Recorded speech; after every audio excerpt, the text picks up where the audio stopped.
Oh, is that what Carl, are you sure? It's 6:29 right now. That's what I have on my computer. But Yeah.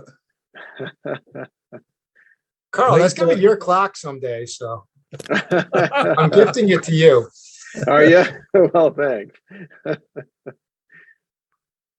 Wouldn't that look nice in your office?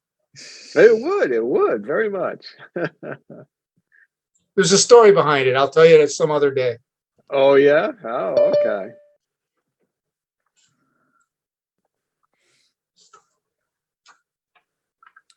All right, Peter, it's 6:30, so I'm okay.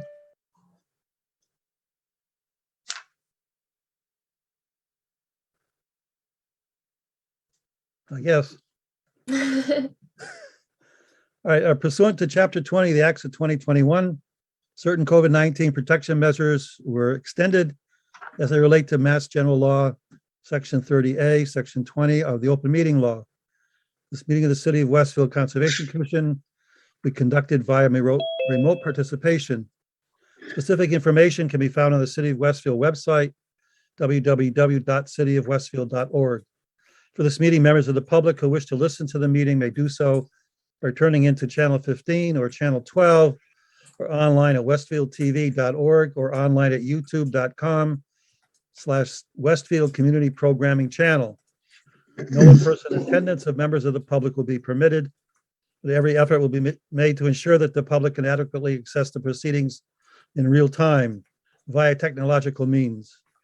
In the event that we are unable to do so, despite best efforts, we will post on the city's website an audio recording, transcript, or other comprehensive record of proceedings as soon as possible after the meeting. Okay, let's do a call meeting to order and roll call. Carl. Yes. Tim. Yes. Bob. Yes. Alex. Yes. Okay, that's it. And I'm here too. Okay, so that's it for now. Me too, David.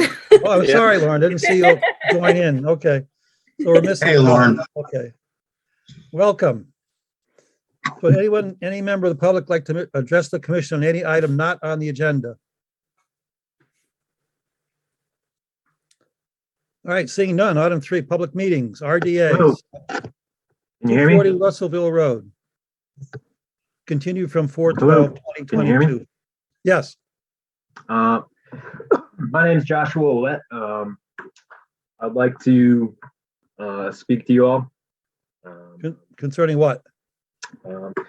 concerning Chapter 91 and the responsibility of the Conservation Commission. So I'm going to read something from mass.gov.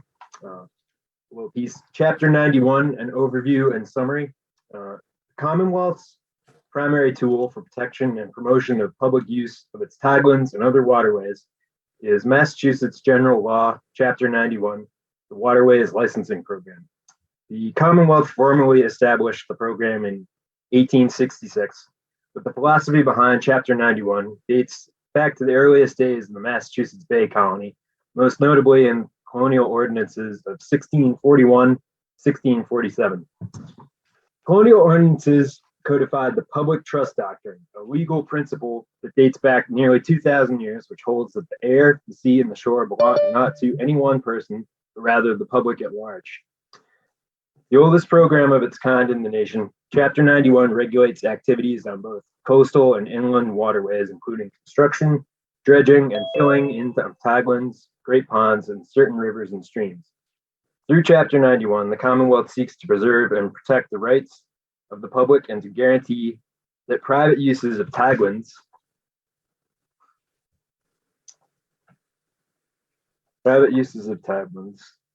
and waterways serve a public purpose, while other agencies, including the Department of Environmental Management, Massachusetts Coastal Zone Management, and the Division of Fisheries and Wildlife, play a role in preserving public rights in public trust lands. The Waterways Regulation Program, the section of Mass DEP that oversees Chapter 91, is the primary division charged with implementing the public trust doctrine.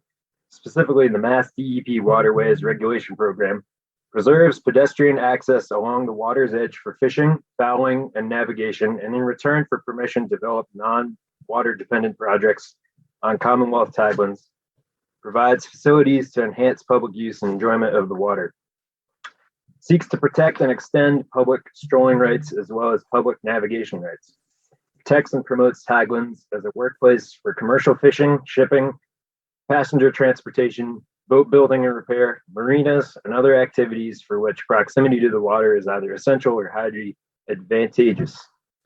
Protects areas of critical environmental concern, ocean sanctuaries, and other ecologically sensitive areas from unnecessary encroachment by fill and structures. Protects the rights of waterfront property owners to approach their property from the water. Encourages the development of city and town harbor plans to dovetail local waterfront land uses interests with the Commonwealth's statewide concerns. Assures removal or repair of unsafe and hazardous structures.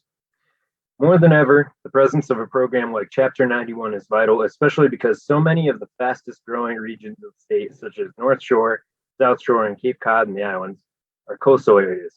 In these coastal areas, Chapter 91 regulations serve to protect traditional maritime industries such as fishing and shipping from displacement by commercial or residential development.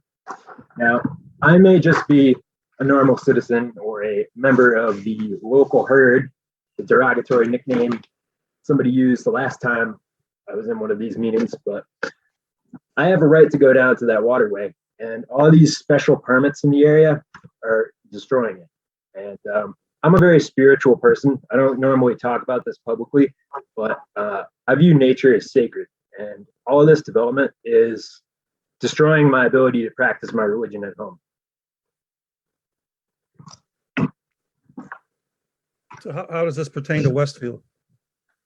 Because you keep granting special permits to build along Armbrook and in the north side of the town. Chapter 91 specifically refers to tidelands for the most part. It has more so to do with saltwater. Mm-hmm. All right, well, thank you for your input. Item 3, public meetings. I think I already mentioned Russellville Road. Do we have a proponent?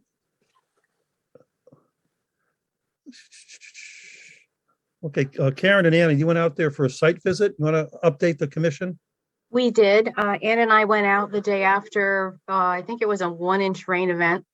And we saw the property as it was draining off of where the wetland is. If you look at all those properties in that area, there is a huge slope behind them. And a lot of these properties have a lot of seeps and streams and water that comes off of there. But we were kind of struck as to the volume of water that was moving at the time we were there. We also Can I share my screen? Just out of curiosity. Sorry to interrupt, Karen. Karen, is that okay? She shows. Oh yeah, yeah, absolutely. Yeah, we got a couple of things. I mean, I don't know where you want to start, Anna. I was just going to pull up the photos that you were mentioning. Sure. We looked at the previous file, which was very informative as well. So there's the there's the current plan. I'm going to get to this. So can you go back just one, please? Mm-hmm. Thank you. So that was the plan that went with the enforcement. So the area in red was designed in order to accept a lot of this water coming off of that slope so that the city culvert would not be overwhelmed. So it does have some volume and purpose. And when we were there, almost, I mean, Anna, correct me if I'm wrong, almost a good portion of the front yard was standing water. Yeah. And there was a lot of movement of water as well. So the hatched area shows the area that was worked on for the enforcement order in that retention area, or dispersal area that we called it at that point. They also, called for those permanent markers that you see on the permanent limit of work around the structure itself. I do have photos of those being installed, and I don't believe they're there anymore, but and I don't think either one of us noticed them there. They were just concrete bounds, you know, in pipes. So those are no longer there. Hi. Excuse me, Anna, can you enlarge that? Not very much. It's kind of as big as it goes. Okay. Let's see. Mr. Chairman, if I can offer, if you go to view options at the top of the screen Oh, it's Zoom. okay. Yeah, and then drop down, I went to 150 and it looks pretty good. but yes, Karen, I know it does, that dark line does say permanent limit of work. The Right. building envelope. Right there. Right. Well, I think the impression at the time was that nothing would happen outside of that Right. limit of work in the future. Correct. Correct. Okay. Hi. And the proposed septic system is outside of that limit of work. Correct. Okay. Thank you. Hi. It's me, Oscar. Just wait, Oscar, till Karen finishes. Thank you. Okay. Okay. So if you want to show them the photos, Anna, maybe it'd be a good time to show them what we saw on our site visit. Perfect. So the upper left, there's the dispersion area. And if you go left to that, there's 2 or 3 rills that were connecting hydrologically, at least to the wetland behind the house. Mhm. We also noticed some dumping in the wetland and what looks to be some cutting of materials and were put in the wetland. I'm not sure if those were there previously, but I don't think we would have let them stay there had we noticed them before. So that was an issue. Okay. When the erosion controls were not, well, they were there, but they weren't really working. They Mhm. weren't really, as you can see on the right there, they're not really Right. installed. So there's a couple of issues with the current site and with the proposal, I guess. Mhm. So can you go back to the picture with all the water in it? The dispersal, yeah. That one? Okay. So the proposal is to actually fill in part of that as the septic system is built. It would be on the right-hand side, I guess, Right. as we're looking at this. That's what we were talking about last Yep. time. And again, we were so surprised at how much water was actually coming off of that hill. Yeah. Hi. Can I talk? Hi, Just how are a you? minute. Was there any water noticing coming out of that depression going towards the culvert? You know, not like in a rill, like coming off of the wetland itself. Mhm. It seemed maybe the soils are sandy enough that it just leaches right in. But I don't know, Anna, did you notice much flow in that channel in the front? Yeah, between the dispersion area and the culvert, there wasn't a lot of movement. That was mostly standing water there. Right. And then more so off to like the right side, closer to the excavator there. And then the opposite side of the house, and then towards the left side of the dispersion pond, there was several rivulets that were going through. Okay, thank you. That's accurate. Okay, Oscar, okay, go ahead. Oh, okay. Hi. How are you guys? Yeah. About the water. I don't know if you remember. I was showing to you, and when you went there, you remember you was there. I went on the other side, and I show you, the guy who's in the top of that one. He makes like a drain, and he is stopped behind the house. This like a drain pipe, but he's supposed to stop. Where is the street or something like that. But he just stopped behind the house. I think I show you guys before that. That's the water it comes from a lot there, because it just stopped there. But I don't know who can help me with that too, because I was speaking with you guys. I think you remember that, Mhm. because you guys went with me and I show you the pipe was just stopped there, just stopped there, So that's the water is coming there. I know that.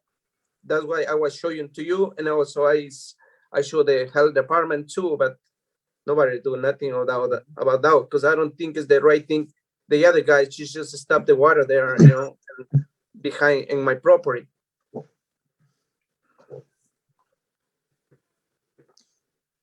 Right, comments from the commission or? Well, Mr. Chairman, Yes. I understand what Oscar is talking about, because I think Carl, was it Carl or Tom was with us also? Carl, did you walk, were you with me and I walked back to that 12-inch culvert, I think? I was there, yes. Yeah, so to orient, well, I don't know if you folks saw it on your site visit. If you go to, if you, on the picture we're looking at now, and if that's 12 o'clock, go straight up at 12 o'clock. And then there's a dirt road just beyond the deck. And then to the left of that, maybe 50, maybe 75 feet, there was a open, large drain pipe, probably 12 inches, that was, I think it might have been flowing a little bit, but I guess my question is, where is that water going and what is that contribution to what we're seeing here also on the main part of the property? Are you saying on the back side of the property there's a culvert? Yes, that's Okay. correct. Yeah. If I may, we looked at all of this and the water and the hydrology when we did the enforcement years ago, when Stan Tanierowitz did a comprehensive look at how it was functioning at the time. Yeah. And then where our goal was, and this was the plan. Yeah. And it was because it has a lot of water on the property. Okay. Mm-hmm. So what do you think? What is the solution? I have to talk with the other owner, or who's gonna help me with that? I don't think it's right to just leave in the water. It comes to my property. What is the best solution? Because all this water is coming just from there. Well, I wonder, Oscar, is all of that water that ends up on your property, is all of that coming through the drainage pipe? Yeah, from the drains, because this water is coming from this farmer, which is behind, and all this water is just stopped behind the house, and that water is just coming to behind the house, everything, all of this, because this is a lot of water, They're supposed to stop where is, where is the street or something like that, but they just stop behind me, and that's not right, And I don't know who can help me with that, actually, because this is not right. And I already show you guys, and I showed the health of department too, and nobody cares about that. It looks, for instance, as if there's a lot less water if we're looking at these photographs right now in the lower right, there's less water there than there is in the upper left. Yeah, so the upper left is the dispersion area and the lower right is directly behind the house, right in the wetland there. Mm-hmm. So if the water is coming from the culvert into the wetland, then that's the water that would be draining off to the right side of the house when looking at it, not necessarily on the left side in the dispersion area, because that dispersion area is filled from a little stream that comes down from the top of the property and back at 246. So there's a little stream that comes down, and then off to the left of that is another little stream that comes down, a little rivulet that comes down. Mm-hmm. And I was referencing the 246 address, I believe. It's a dirt road that goes up the hill there a little bit. So as you look at Oscar's house from the road, it would be on the immediate right side going up. This road right here? Pardon me? Was it this road right here? Yes, that's correct. All right. And then if you move your cursor maybe over to the G on gravel. Mm-hmm. Okay, now move it straight down. Yeah, okay. I know you're hitting the tools, but actually, all right, there it is. See where it says invert pipe off to the left of gravel. Keep going right there. 24-inch pipe. That was definitely open and contributing. And there might have been part, might have been losing a section that I don't remember. We were only over there briefly, but enough to notice it. You could not see this, that this would be contributing also to the water, I suspect, in Oscar's yard. Mm-hmm. Yeah, it's a lot. Oh my gosh, you've seen it. I mean, and then everything it comes there, you know. Somebody had to help me with that, but nobody does nothing. Let them care. Did Karen in the past, did Stan deal with that contribution also? I think that's why the front channel was opened a little bit more, just to Okay. accommodate for that. Yeah. Okay, yeah, And they had the pipe that went under the driveway, and then now there's a sump pump, I believe, that goes into that as well. okay. But I think that was the point of having it directed towards, like Anna was saying, the right side of the house. I don't think it's contributing to the dispersal area. Okay, Water's got to go somewhere, though. Mhm. yeah, But at least if he can stop, where is, you know, if those guys where they put the pipe can stop, you know, near the street, that would be the right, you know, not behind the house, not in my property. Well, this Just has a quick- been like this for a long time. Just a quick Yeah, question. Anyways, but Yes, go ahead, Bob. Does Oscar get water in his basement? yeah, I Yeah. have a pumps there. It comes the water there. So where And does that go? The pump's on the right side of the house. You're looking just at go it, and into it drains front of into the house of culvert. this, you know, the where is near the street.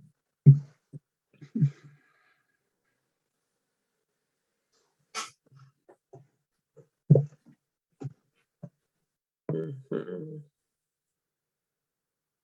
Seems though we have two additional issues though that are maybe more important, and that we have that permanent limit of work, and the proposed septic is outside of that. Also, I think it's a problem in that the proposed septic would be where it gets very wet. The main problem, I believe, anyways, is that the septic system encroaches on the dispersion area, which serves a Mhm. purpose to the property as per the enforcement of 2014. And, you know, a large mound there is going to also block any flow of water. It's going to Change direct it the on either hydrology. side of the mound, Yeah. you know, towards the house and towards the other property. So that, I mean, that's a problem. Mhm.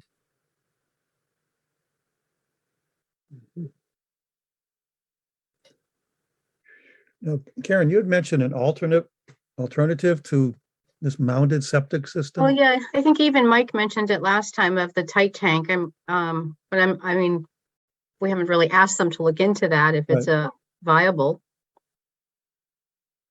or any other Hmm. technology that can give us a barrier between the groundwater and the tank. I mean, that was just a 1-inch storm, right? Correct. And it looked like the banks of that dispersion area were overflowing. Yes, most definitely. So, you know, I'm just Yeah. concerned you get a storm more than that, you know, where's all that water going to go? Yeah, and again, I think the point of it being in there and being constructed in that location was to protect the culvert and the road. Plus, I mean, the original problem, as I remember, was water going on to the neighbor's property, Mhm. to the left side of this property. Right. And you know, what was designed and what we approved seemed to have solved that problem. Mm-hmm. And I think, you know, disturbing what's there now is going to probably perhaps exacerbate or go back to the original problem. Mhm. You know, by blocking, you know, putting this huge mound in front of this dispersion area and including part of this dispersion area. Because the only way to replace that would be to expand the dispersion area to the left. towards the other house. And even then, that's where there's the small stream that's coming down. So you'd have to take out part of that stream in order to extend it. Right. It's just. Yeah, it seems as if it begs just adding an additional problem or two. I'm trying to recall, I believe we did ask the consultant last time. I know I thought I asked, or somebody asked, but something had gone to the lower right of the house. At the corner of that driveway going up to 246. Does anybody recall that? I think the well's over there. Oh, that's what it was. Okay. Mm-hmm. And is there city water on Russellville Road? I believe to a certain point, everything Liberty Manor has city water. Yeah. I'm looking at the print. It does say existing well. Yeah.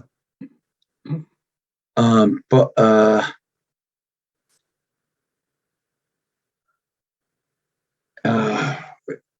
Right there.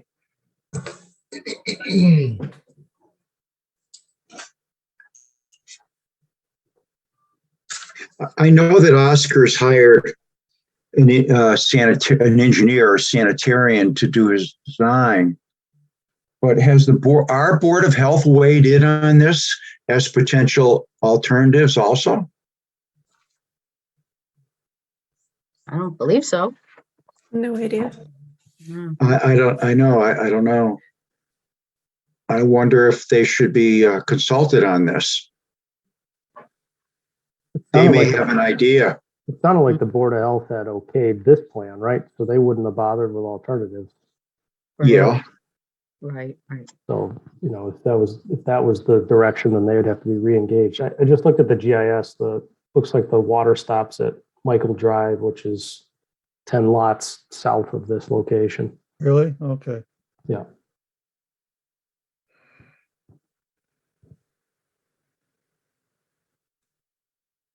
$10 lots. That's quite a bit. I'm just eyeballing it. Yeah, the next cross street down. Yeah.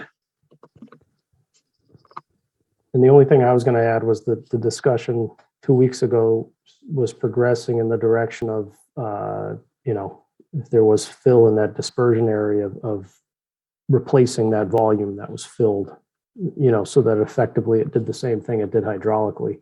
Whether or not with the photos you showed, it is or isn't a good septic design is not really ours to say. But, in terms of the drainage piece, if there was, if there's room to create the same volume attached to that existing dispersion area, then that was the practical solution to filling the corner of it. That said, the photo of the water appears to be, in a bigger area than that 6-inch depression, because on the map, it looks like a pretty small little pocket. In the photo, it's most of that area that we were looking at. Could it be deeper? I'm not sure how the elevations are intended to work with that culvert on the street. Things like that to try to keep the drainage away from basically the only part of the property that can have a septic on it based on other regulations. So, and then I just want to be careful too that the ditch coming down the south side of the property, that's just a ditch, right? It's not a stream. Well, I think debatable. you could call it an intermittent stream. I mean, if they stop mowing all the vegetation every year, it does receive water in a channel. So it was going fast, actively flowing. Yeah, it was.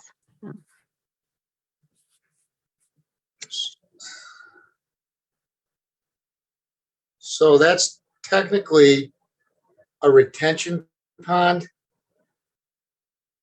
Is that what you call that? I don't know. We had like a 15-minute conversation on what a dispersion area is, because it's not because it's not listed in the plans as Right, a retention pond at all. It's always called a dispersion area all throughout. right. Right. We So don't know. digging it deeper, does that help with volume or, deeper, wider? Bob, I was thinking, if it's 6 inches deep and 10 square feet, right? Make it a foot Yeah. deep and 5 square feet and you have the same volume. That's the concept I was broaching with that comment. Okay. So I didn't know can if you were thinking, Alex, I didn't know if you're thinking deeper and making it wider to have this guy have this. I'm thinking, can we make room for this mounded septic as shown by creating the volume and maybe a little bit extra based on the photos of what you saw, so that the water stays here, doesn't flood the culvert, doesn't flood the property next door. From the test pits, it sounds like the soil was pretty decent. So I'll actually sea horizon, it looks like, if that's correct on that. So what is the depth of this? What is the depth of this area right now? It says 6 inch on the plan, right? Okay. According to the plan, it's 6 inches deep. Now, I wouldn't put it more than a foot deep if I was to take a shot. It could be more than 6 inches, but it's not more than a foot. Okay. And I bet it says dispersion area for just the reason that Anna mentioned. That's not defined anywhere. You know what I mean? If this was a retention pond or an infiltration feature, it would require a stormwater Right. maintenance plan. If it was something else, it might be regulated. So it's a dispersion area intentionally, I think, so Correct. that it simply was there. And so modifying the dispersion area doesn't require any heroic act of permitting, as long as no resources have developed in the area over the time. So that was the road I was going down 2 weeks ago, and I'm only just putting back out there.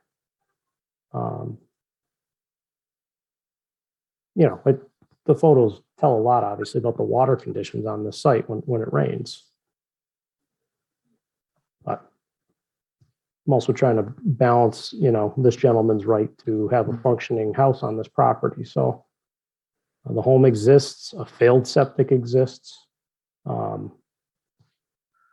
Is there a way to accommodate this is really where my head's at. I would have to agree with you too on that one. Can it be modified? Is there any recourse on that? What can be done there to help him with the water issue? Because again, too, if you can change the shape or increase the size a little bit of that dispersion area, it might tighten that water up a little bit, get it a few more feet away from the house as well, as it sits there in ponds and probably backfeeds into his basement. So I don't know if he can improve both situations at once. That's unfortunately not what's here. You know what I mean? Mhm. I mean, clearly he needs help.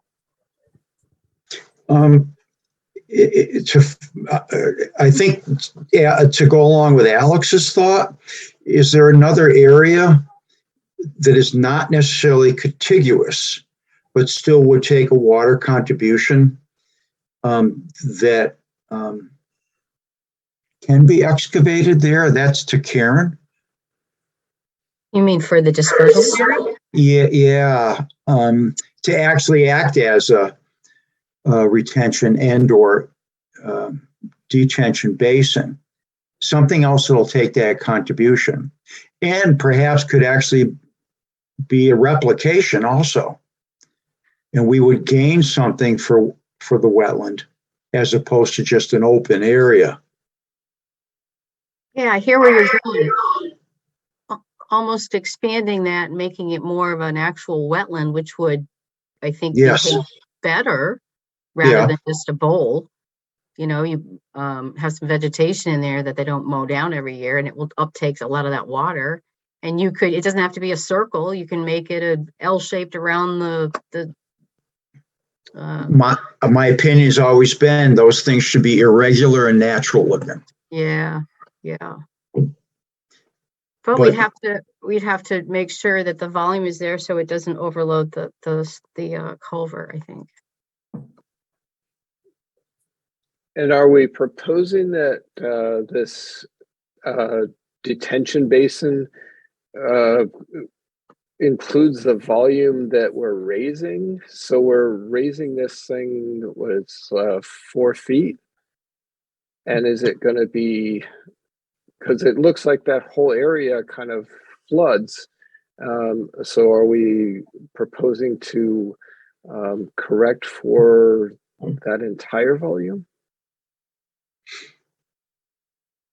Tough when you look at the plan because you've only got a 6-inch dispersion area at 279. And you try to rectify that with the photos, so practically your point's well taken, Carl, that you're probably filling more than the corner of that 6-inch dispersion area when you're talking about actual water displacement on the site. But I struggle with our jurisdiction too at some point here. There's a 6-inch dispersion area that was part of an enforcement.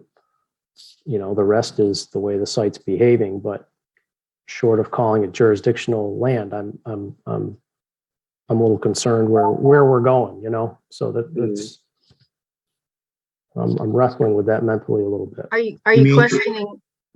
I'm sorry. Are you questioning whether the dispersion area is actually jurisdictional as a wetland now? I'm saying that because it was part of the enforcement and as part of the function of the hydrology, it's clear to me that if we impact that, we can very easily offset, not easily, but it's practical to say we need to offset that much. When we get into the rest, it's harder for me to make an argument that what the legal responsibility would be, despite looking at the photo. So that's where I'm having a hard time, because it's not a jurisdictional area. Karen was more the comment, right? If it was a wetland, yeah, you touch it and we know clearly what you got to do to it. I know we're in buffer zone here, but well, it very well could be a jurisdictional wetland now. I mean, if it's got standing water for the last several years, and you look at the soils, maybe it meets the criteria now. So, Karen, are we creating a wetland? It may build. Maybe we have to look at soils and see if it meets the criteria of a jurisdictional wetland. Because again, they mow the whole area. The whole front yard is mowed out routinely. So you've got very little vegetation, just grassy stuff. And now they've been disturbing the soils. Dalton did tell us based on his test pits for the sanitary purposes that he wasn't seeing hydric soil. Oh, he looked there? Oh, okay. Well, he looked 10 feet adjacent to it. And he said that based on his height of water, it wasn't up high enough to meet that definition. I see. That was his, so that he presented that last time. Gotcha. That's only what he said on the meeting. Right.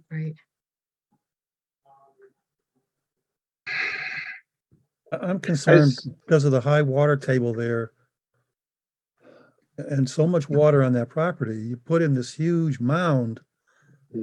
Where's the water going to go? Sorry. Other than around the mound, towards the road, or towards the neighbor's driveway, which started the whole enforcement years ago. Sorry, I think if we do kind of drain the water, what I keep talking about, everything is gonna be fine. That if you see in the summertime, there's not much water. There's nothing there. You don't see any water there. Everything is hard. But the problem is only that water comes from the neighbor. Without that water, you don't see water there. That's the only thing it helps. So now it's draining, it comes from there, all the way from the farm. And that's one thing. Another thing is, I want you guys to help me because this is for a long time. And, I bought this house to go and live with my family. And now I'm waiting for a long time, and I understand you, but I would like you guys to help me with that too, because, this septic, that's the expensive one. We just designed it because it's like $35,000 to make that one. And now because I keep waiting, these guys goes like for 40,000 because, those months, everything is going up and, so please, I'm not a rich guy. Like every time it's passed, the things is going up. And I have to keep in, please. So I want you guys to help me with that too, because every time it happens, it going, you know. Can you look at a tight tank? What is it? Can you research a tight tank and how you could fit that in there? It's a tank that doesn't have a leach field. It has to be pumped. Yeah, the tank is like that. I mean, the engineer explained you already. That's I can't really explain it because my English not so good, but I know that he already know that what happened there. Yeah, that is the expensive one. It's gonna be like 2 or something like that. It's made it for that. And I was approved with that one too, you know, when I was a health department, because they was looking to. So how are you guys please to help me with that too, you know, because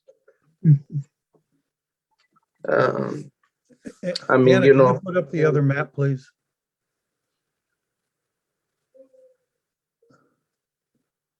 I mean, when we originally approved this, there was a limit of work, and boulders should have been put up there as a boundary, and nothing was supposed to be built outside of that area. So what can we do? I mean, he wants to put the septic system outside of the permanent limit of work, building envelope. Yeah, I keep getting hung up on that as well. and sorry to keep bothering you, but another thing is, you know, the houses was already there. We was like accepting, just fill. I mean, it was accepting already there, and this is for me right now is like I'm doing a new house, a new septic. So that's also I don't understand that, you know, because I understand if I went to do a new house, I can do a new septic and then get a problem. But about right now, this house was made. It was with septic. I mean, you know, but I don't know now. So all of these make me I don't know. So please, you know, guys, help me. Mhm. And I think that's what we're trying to do, Oscar. Believe us, this is hard. We're trying to figure all this out. It's a difficult situation and a lot to balance out. So we have to find the best solution for both sides. I understand, but you know, every time I look, it's not keep going, you know, because it's not just, you know, we're not just starting. I I asked it already. I don't know. I was calling last time. I asked it what you exactly needing, what you exactly, you know, I can find out because I cannot keep waiting. I think for you guys it's easy to say next meeting, but for me it's not like that.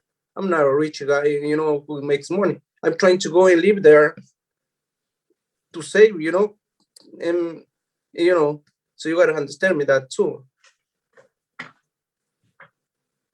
Because every time I ask it, I don't have the right question. It's just sorry to say that it's just guessing, and that's not the right thing, you know. And that thing make me nervous because how long is gonna take it? You can see there's a machine up there already, and you know, I'm not like a big business guy and doesn't care keeping, you know. So I want you guys please understand that too. You know. I had a question. Karen, you know the history of this a lot better than I do, certainly. Shouldn't that permanent limit of work been included in the deed That's what I was when that going to ask property was you. sold? It depends. I think we've done that at times, but not for all of them. Sometimes it's recorded on the deed.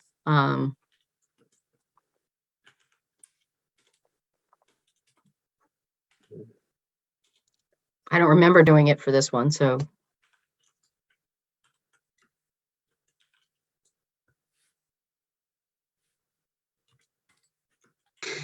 I would feel more comfortable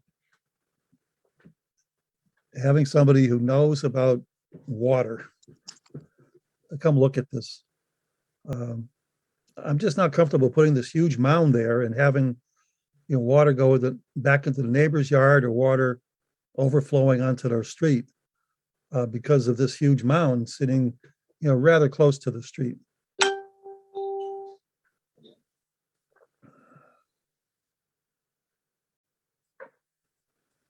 Yeah, it seems as if in the enforcement, we tried to do the best we could with this piece of property. And now we're contemplating putting a rather substantial structure outside of what we had designated as the permanent limit of work.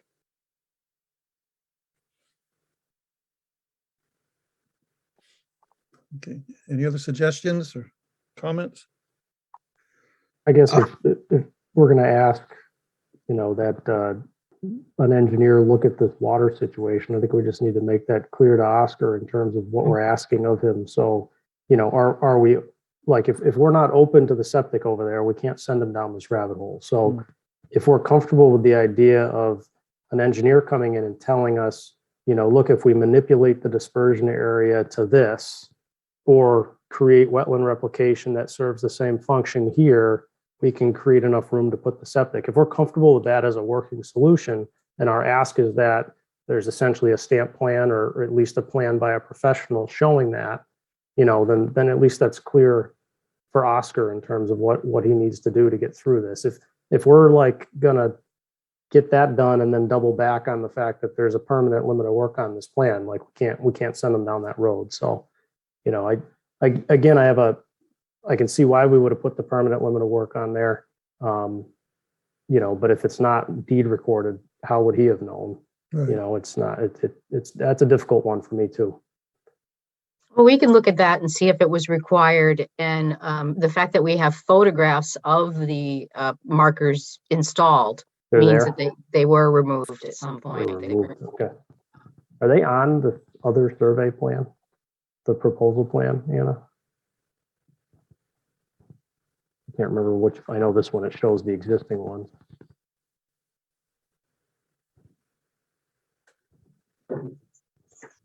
There's some kind of circles there that are like stone symbols and a dashed line between them in the general alignment.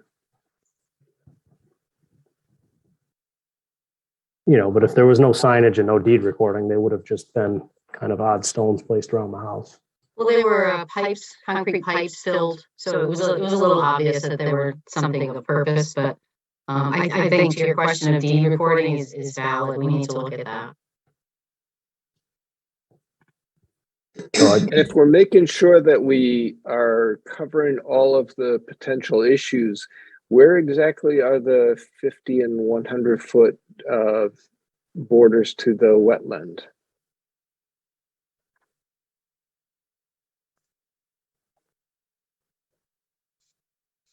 Are those on any of those plans?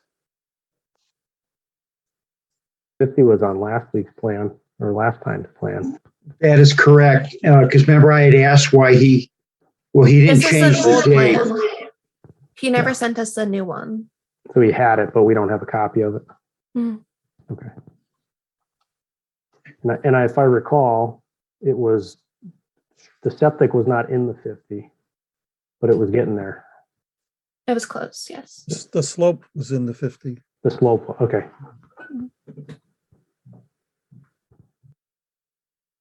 No, I'm sorry, the slope was in the depression.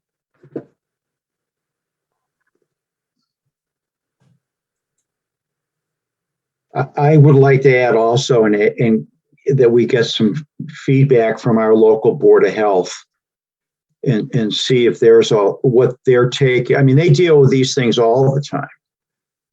Maybe there's another take or another perspective and another idea with them to help Oscar with this. Yeah, I agree. I mean, does the Board of Health go out to the sites, or do they just look at the plans? I thought they went out to site. He went there. Sorry, he went there. He looks Okay. already everything. All right, thank you. You're welcome.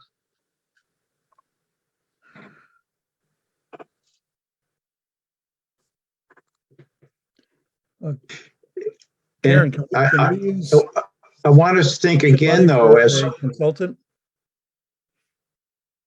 Sorry, two of you were speaking. Sorry. can we use commission money to get this question answered? Yeah. Oh, yeah, you can hire a consultant, a hydrologist or a hydrologic engineer or somebody of that nature.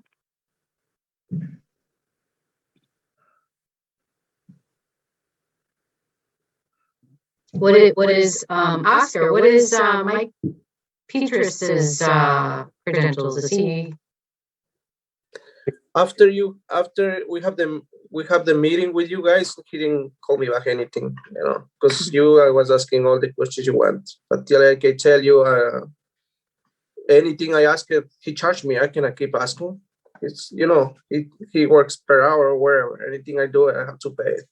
So also now it doesn't work for me because even if I pay it, it's not going.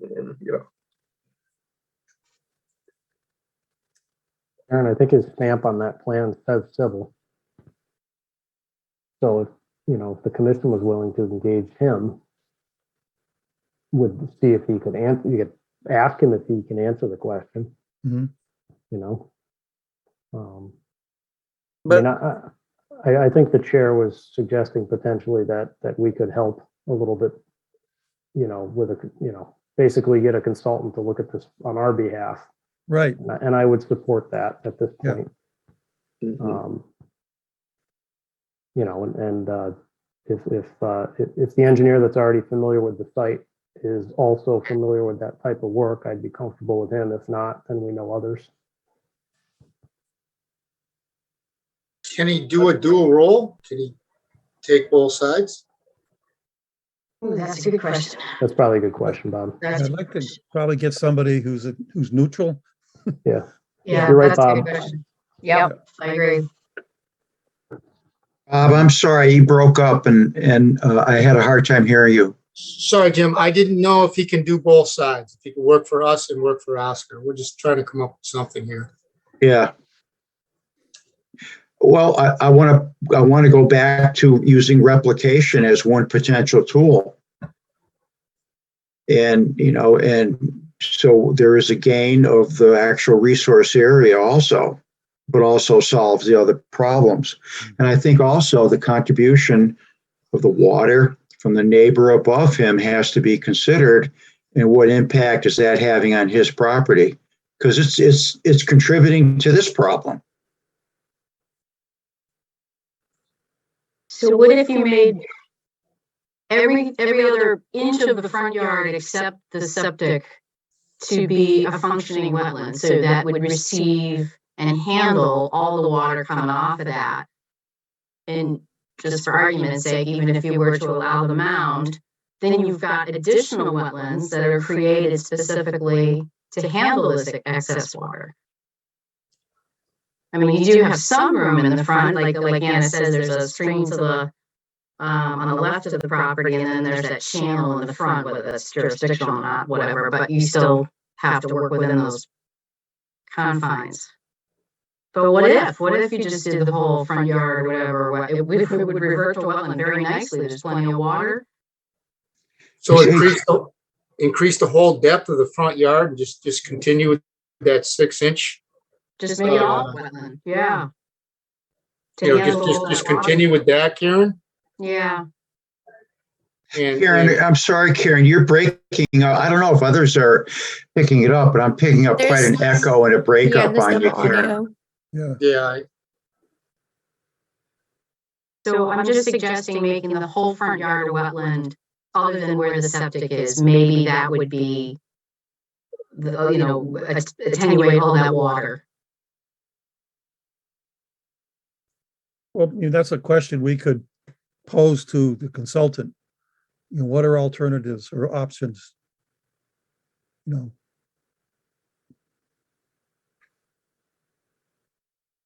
I think that might be a good approach.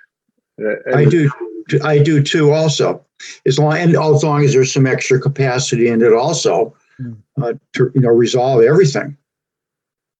I mean, I guess Even my with point is that we need to keep the water on that property, and we need to keep the water controlled. so it doesn't overflow the culvert and it doesn't go into the neighbor's property. Yes. So, I like what Karen has to say. If that's possible, obviously you'd have to have somebody look into it. I don't think we have the knowledge of that, but if we could expand that, it might be good. It might be good. And then, and it could be aesthetically pleasing too. Yes. Put some trees in there, some winter berries, some dogwood. I mean, it could be really pretty. And it would take a lot of that water off rather than just an open basin. Or It may actually even help Oscar's cellar, where he's got a sub pump now. Yeah, I think a functioning wetland has the potential to rectify that much better than just a depression that fills with water. Mr. Chair, do we need Oscar's permission here? I mean, to continue? no, just to, I mean, we haven't made the motion yet, but we're basically offering to hire an engineer to look at this and decide if there's a different way to shape this retention area on the property. And since it's his property, I mean, we're trying to help him, but it's probably proper to make sure that he understands what we're doing and ask if he's agreeable to that. And then if he is, I'd be willing to make a motion that we go down this road.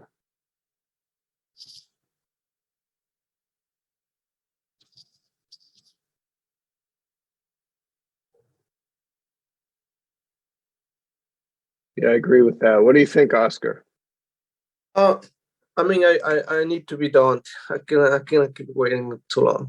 Do what I have to do it, and what? Also, I'm not got much money to keep spending because I already spent everything, and and the thing is, because you guys making meeting every month, I have to keep waiting like that long, and so I don't know.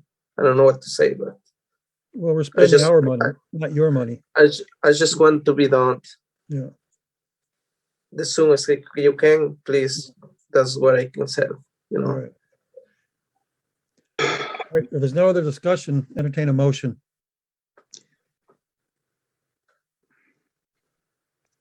Then I'd give you a motion, so I will. Mr. Chair, I'll give you a motion that the Conservation Commission hire an engineering consultant or otherwise qualified consultant to review Mr. Noal's property and determine if there's a better way to handle this dispersion area as a functional wetland or expanded retention area. Thereby allowing him ultimately to construct his septic system. All right. Do we have a second? I'll second that. All right. Any further discussion?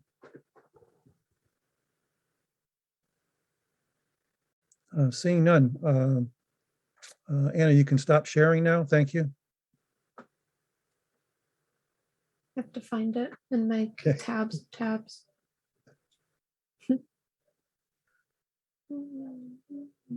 I have more. Okay. Oh, sorry. Okay. Okay. All in favor, Carl, Yes. Jim, Yep. Alex, Yes. Bob, Yes. Lauren, Yes. and I'll vote yes as well. Thank you. Okay, item B, 291 East Main Street. I'm sorry, you need to continue it. So you voted to hire a consultant, but you still need to continue it. Give you a motion that we continue, Mr. Chair, to the next meeting. However, I'll caveat that too, that we'll have staff coordinate with Oscar on the status of our consultant at that time. Yeah. All right, do you have a second? I'll second. All right, all in favor, Carl, Yes. Jim, Yep. Lauren, Yes. Alex, Yes. Bob, Yes. thank you. I'll vote yes as well. Okay, So- sorry to be the last thing. So you say you're gonna hire somebody, right? Another engineer to find out what he's gonna do it. we're gonna hire an engineer to evaluate the water conditions there and see if we can figure out a safe way to get your septic system in there. Oh, okay. Okay. Just make sure. Thank you very much. Please So just, the office will be in contact with you. okay, thank you very much. All right, Thanks, thank you, Oscar. Oscar. Okay. All right, 291 East Main Street. Friendlies request extension till 5/10/22. So moved. We have a second.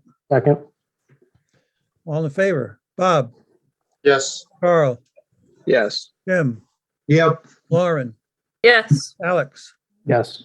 and I'll vote yes as well. Item C, 1515 Granville Road, Springfield Water and Sewer Commission, removal of trees.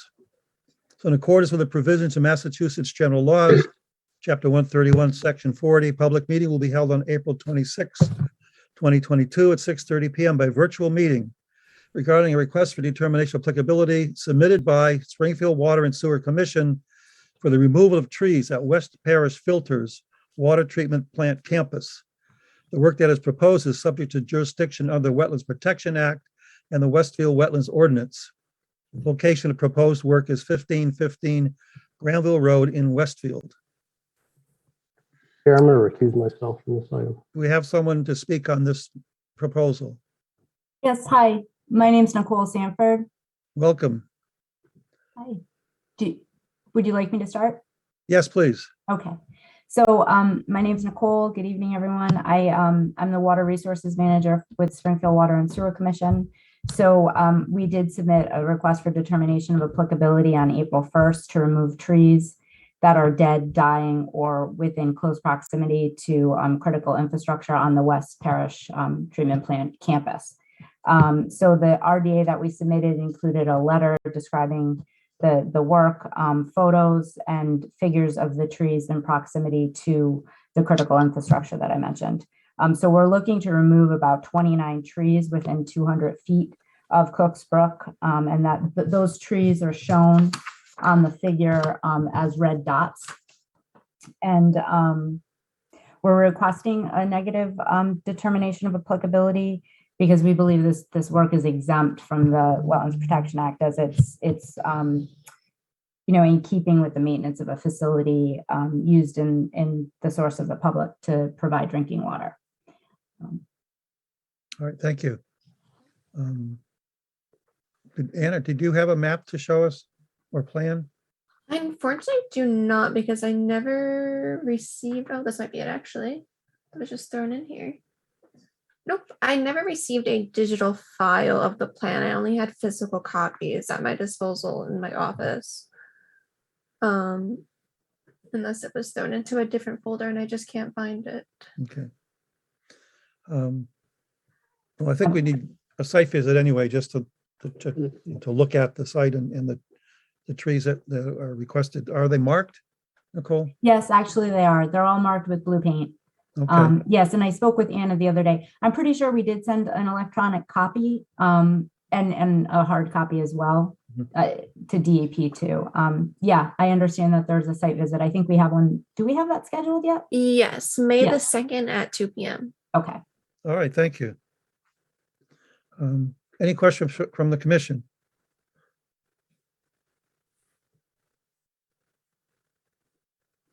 Okay. Seeing none, any questions from the audience concerning this project? Okay. All right, since we have a site visit already, entertain a motion to continue. So moved. We have a second. Second. All right, any further discussion? Seeing none. Carl? Yes. Bob? yes, Jim? Yep. Lauren? Yes. Alex? Opt out of this one, Mr. Chair. Okay, okay, thank you. And I'll vote yes as well. Thank you. All right, item 4, public hearings, NOIs. 149 Neck Road. This applicant requests extension or continuance to 5/10/22. Do a motion to that effect. So moved. We have a second. Second. All in favor? Bob? yes, Carl? Yes. Jim? Yep. Lauren? Yes. Alex? Yes. Thank you. I'll vote yes as well. Okay. Item B, 0 Southampton Road. Keeler Enterprises, installation of a new self-storage building. in accordance with provisions of Massachusetts general laws, Chapter 131, Section 40. Public meeting will be held on April 26, a public hearing will be held on April 26, 2022 at 6:30 PM by virtual meeting regarding a notice of intent submitted by Ryle Gallagher Enterprises, Inc. for installation of a new self-storage building. The work that is proposed is subject to the jurisdiction under the Wetlands Protection Act and Westfield Wetlands Ordinance. The location of proposed work is 0 Southampton Road, 70R-8. Do we have a proponent of this project? This is Ryan Nelson from R. Levesque Associates. Welcome, Ryan. Hi, everyone. How's it going? I'm going to attempt to share my screen here. So as stated, this is a proposed self-storage facility. This is on North Road, just west of the Cumberland Farms gas station. This is the existing conditions of the site. As you can see, there's a fair amount of wetlands. This is the property line, this line here, but our subject project site is focused on this upland ridge in this area here. So you have your wetland boundary and then upland, and then the wetland wraps around on the other side here, and North Road is located here.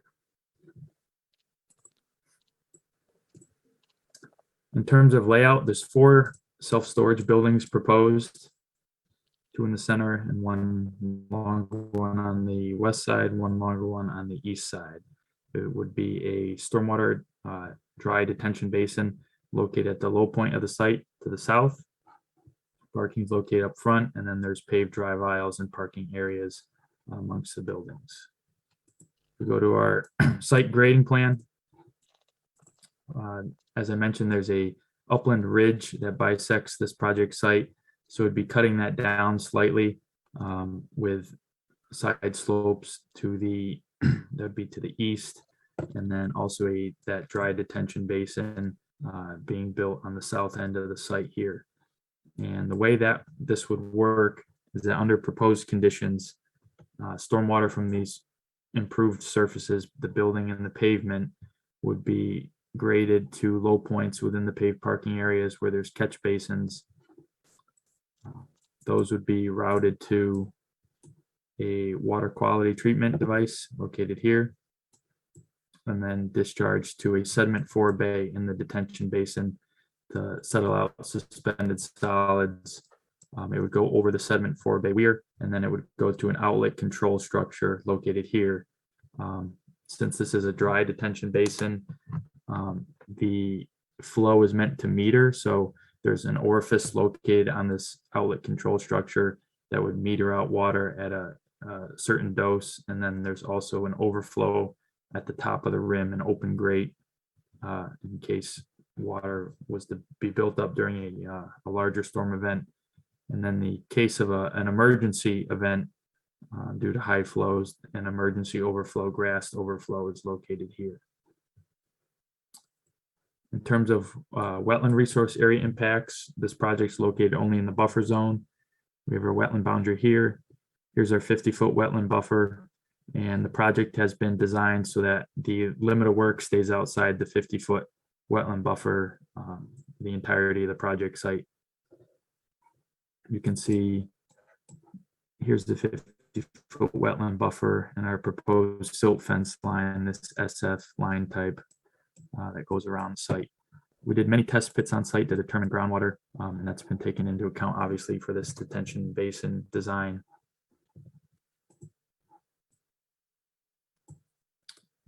Aside from that, I did the delineation last year. It appeared that when I was on site, it had been delineated several times before. There's a lot of old flags out there.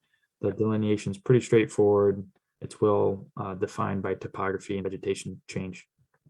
So I feel very confident in that. Obviously, the commission probably wants to see it for themselves, but that hits on the key points of the project. Happy to answer any questions you guys may have. Okay, questions from the commission? Yeah, Mr. Chairman, to Ryan, can you just, I'm sorry, I missed the first map, the overview perhaps, but orient us again? This is behind Cumberland Farms on that side?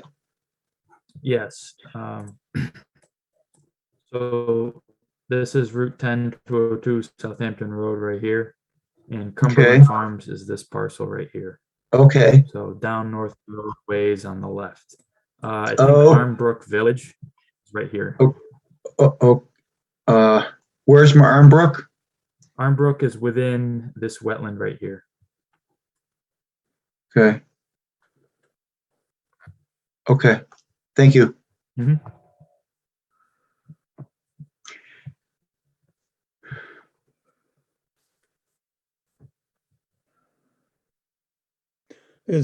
Ryan, is Armbrook considered a perennial stream? This segment of Armbrook has been recently mapped as intermittent, and I confirmed that with stream stats.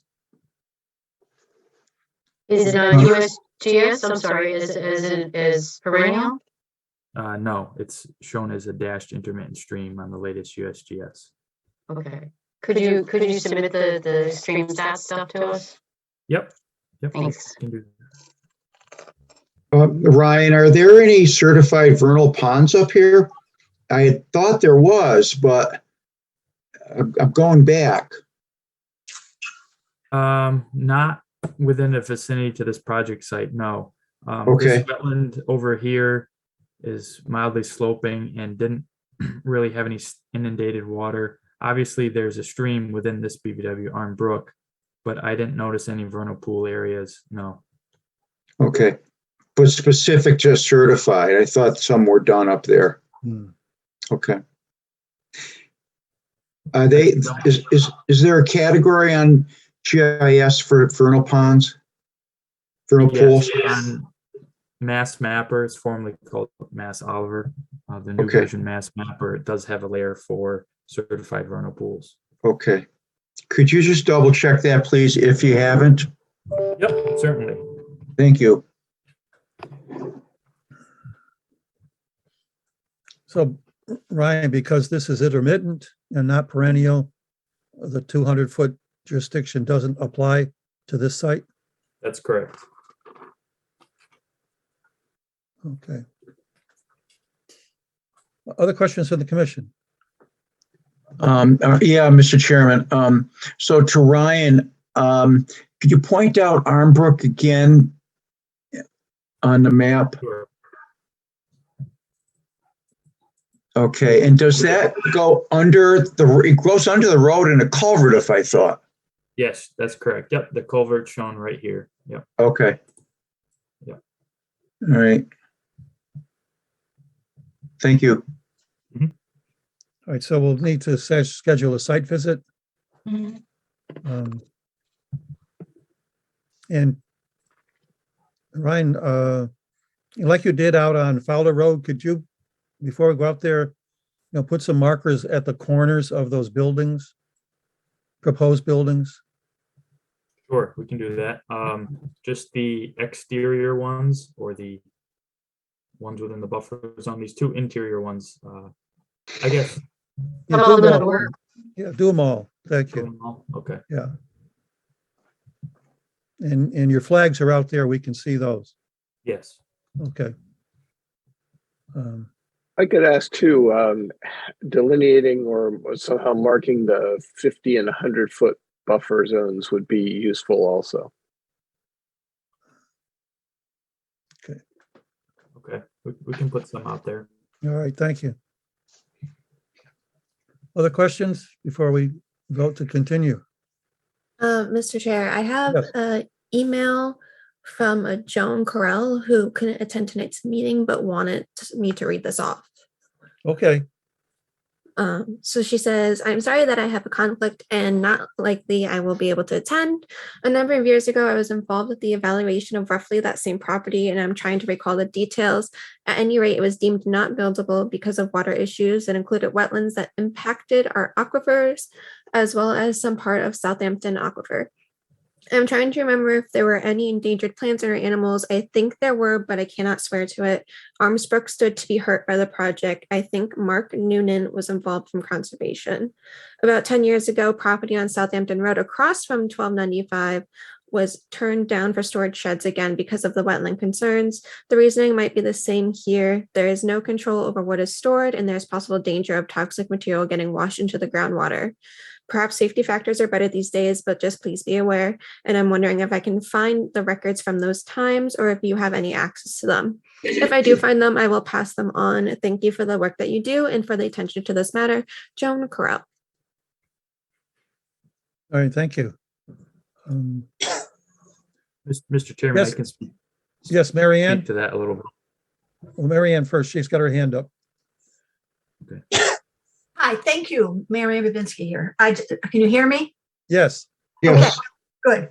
I want to thank Anna for reading Joan Carell's email, which she also copied me on. So I want to also, they'll ask two questions. Well, one, are you going to be continuing this? If you're going to go for a site visit, are you continuing the public hearing? Yes. Not closing it? Okay.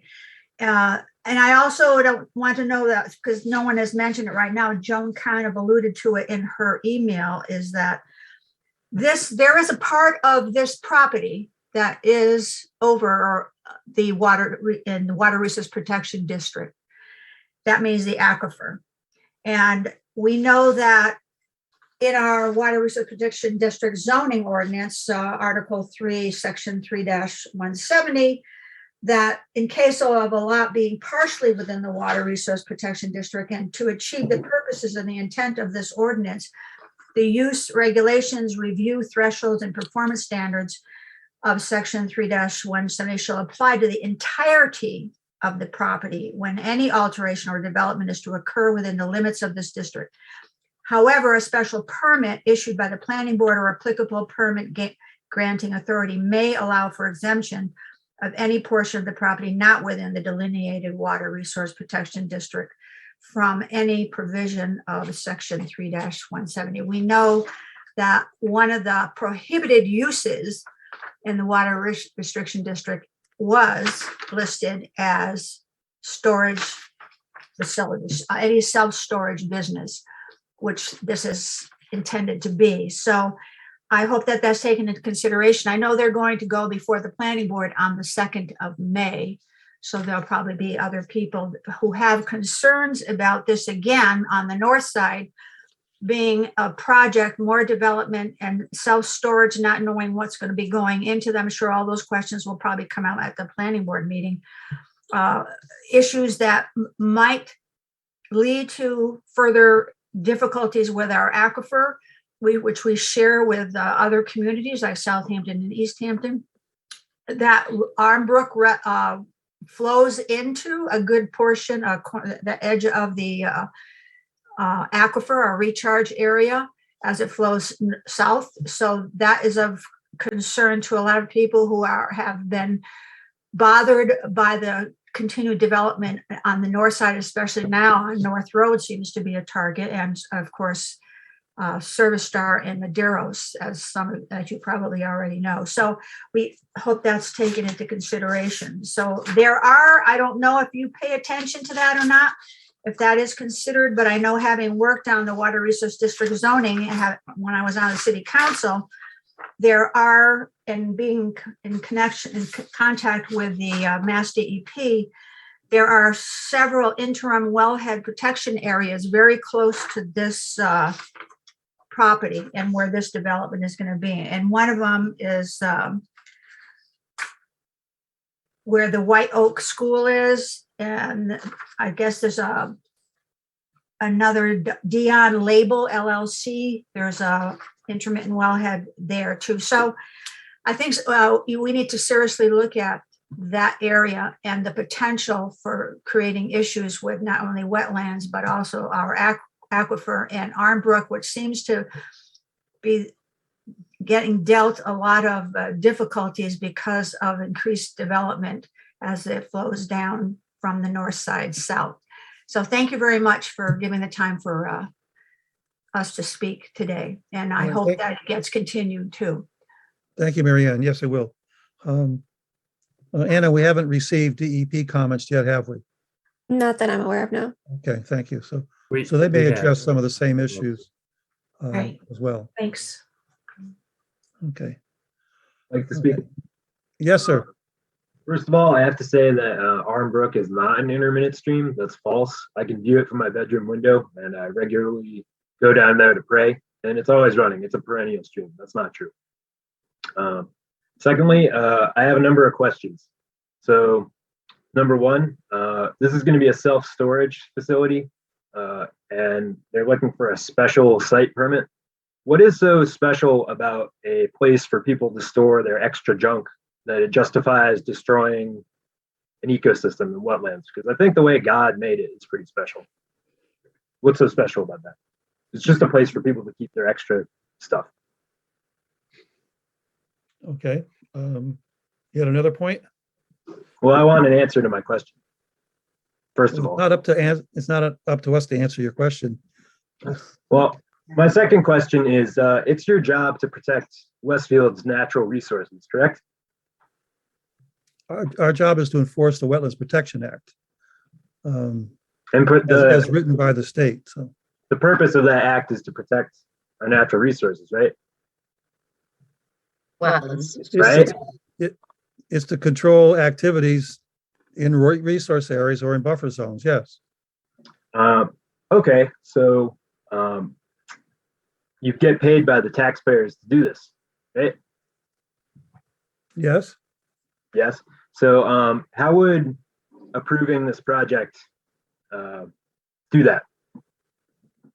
Do what? Protect our natural resources.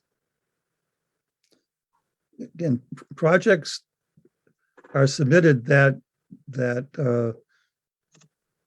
if they are submitted and they subscribe to the regulations of the Wetlands Protection Act, then that's all we can do is make sure that they follow the regulations. We can't say no to a project if it doesn't, if it does follow all of the regulations as prescribed by the Wetlands Protection Act. Well, you do have the power not to approve a special site plan because it won't destroy an ecosystem, right? I'm not sure about a special site plan. That's what they're applying for, correct? Okay. So we'll check that out with the consultant as we go on our site visit. Okay. Mr. Chair, I would just clarify, they're applying for an NOI in front of this board. All right. They may be applying for a special site plan with the planning board, but that's not, that doesn't particularly, we're dealing with wetlands protection, so that's a notice of intent filing. Right. In front of this board. So, but they have to, they will, I think they have to get a special permit from the other board if they were able to. Okay. The next question is, so when homeowners want to do something, do you grill them and ask them a lot of questions, like this Oscar guy, making him jump through water just to make his house habitable? But Levesque Associates, I believe they've been approved for a lot of projects up on the north side. Why is that? If I wanted to, if I owned that property and I wanted to cut down all the trees so I could plant corn, would I get approved? Why does Levesque keep getting approved? He's good at his job. He brings forward to us everything that we need in order to approve it, and he follows the regulations and the ordinances. So if you came to us and you said, hey, I live in this wetland, I want to build this shed, and you filed a request for determination of applicability, you'd most likely get approved. It's that simple. We literally just had a woman on Russellville Road. She has a stream right in her backyard. She's building a shed and a pool. She put in all the erosion controls that were necessary and needed for her to do. And from there on, she has her shed and her pool's on the way. Another question I have is, so Armbrook is a game trail. I see lots of predators like black bears, coyotes, and things that come through. More so since there's less undeveloped land around. They keep going through our backyards, having some close calls and surprises. If all this development continues, what's going to happen to those animals, those black bears? Is the plan just for them to get hit by cars, shot and removed by wildlife officers? What's going to happen? Is this funny? Again, we're supposed to enforce the Wetlands Protection Act, which is designed to protect our wetlands, right? Not have them built over by commercial real estate. Can I take a shot at this? Yeah, if I may as well. This is- Joshua, I yeah, so we hear can your continue this passion. later, but I really hear your passion, but the commission has regulations that they have to adhere to. And they're in by the state. They have two ways that they can deny a project. If it doesn't meet the performance standards for the wetlands that are on the property, or if the applicant fails to give us the proper information. Those are the only reasons we can deny a project. And it only pertains to wetlands, not to the animals. That's fish and wildlife. So where I hear your passion, everything is departmentalized. We have wetlands, planning has planning, fish and wildlife has animals. Well, I don't really understand how building on wetlands protects wetlands. You're not doing your job. If it meets the regulations, then we are. The regulations are what we hang our hat on. Whether we like it or not has no bearing. If it meets the language in the regulations, then we have to allow it by law. We cannot deny it. Because that would be considered a taking. Yeah, I've had issues go to court and if we don't adhere to these regulations. Specifically not allowed under the regulations, as Ms. Babinski has just informed you all. It is a storage facility. Please look carefully at the law surrounding that. I am the landowner. I have had more black bear in my yard in the past 2 years than you people see on a yearly basis. It is ridiculous up here now. It really is. But the storage facility is a completely disallowed use of the land. There should be no other discussion. Yeah, they have to ask for special permission. And they're the first step of that. May I Marianne. say, may I just, I brought that up about the Water Resources Protection District. And I think, Josh, that the planning board takes the next step. Karen has just laid out for you what the Conservation Commission's purview is, what their requirements are. And they're saying if they meet those requirements, which they haven't even looked at the property yet, they have a lot of work to do and they're willing to do it. So we have to let them do that. And the planning board has the next step. And I wanted to specify, because there is that zoning ordinance in there, it got tweaked a little bit, adding that they could make an exception, because that was a long discussion that took place when we looked at properties in the city of Westfield, that the property that was being developed was not entirely over the aquifer, but a part of it was. Should they be able to still ignore that piece if they didn't build near it? But no, the ordinance is still in there that if a piece of the aquifer is in that property, then it needs a special permit. And that's what the planning board will deal with. And they have particular steps. I don't know if there's 4 or 5. I'm trying to remember. You get older and you get away from this, Karen, and you start losing your memory. So I just, so when you go before the planning board, there'll be a public hearing on this too. So you can state some of your concerns, but they're going to look at those things too and see if there's going to be some kinds of issues that are going to apply to the aquifer being involved here. Armbrook is a very special and particular natural resource in the north side. You know that, you've lived near there all this time, and there's a lot of us on the north side who feel that way. So we try to bring our case, but they can only use their guidelines that they have in front of them and what they can rule on and what they can't rule on. This is one piece of it. The next piece is going to be what the planning board handles. So here's where they get all the information. They're going to go to the site. So we have to let that thing play out and pay attention to what is going on. So thank you. And thank you, Josh, because I know you're very passionate about this, and I appreciate that as somebody who was a ward counselor up here. All right, thank you all for your contributions. Again, we will conduct a site visit and we will continue this. So any Mr. other Chair, comments from the commission before we continue? I just have a quick question for Karen. Do you remember this property from 2012 by any chance? What was done in 2012? There's a memo for a conservation restriction about the property, it says the property has many attributes the commission looks for in such an application, such as wetlands, rare species, farmland. And this property offers various wildlife habitat directly adjacent to each other, thereby increasing stability of each of these habitats and biodiversity in general. In addition, I spoke with Miss Joan Correll, who requested I assess the possibility possibly certify a potential vernal pool next to the spring on the property, or next spring on the property. For these reasons, I would like to express my full support for use of the CPA funds for this project. And it was addressed to Jay Vinsky, project planner. Well, we'll have to look into it then. Yeah, Don't that's remember the only specifically. document I found on the property. That was 10 years R. ago. So Yeah. And that must be my recollection is of that discussion of the vernal pools. I remember doing a site visit out there. Yes, we did. But when we went out, I think it wasn't the season where we could get it certified.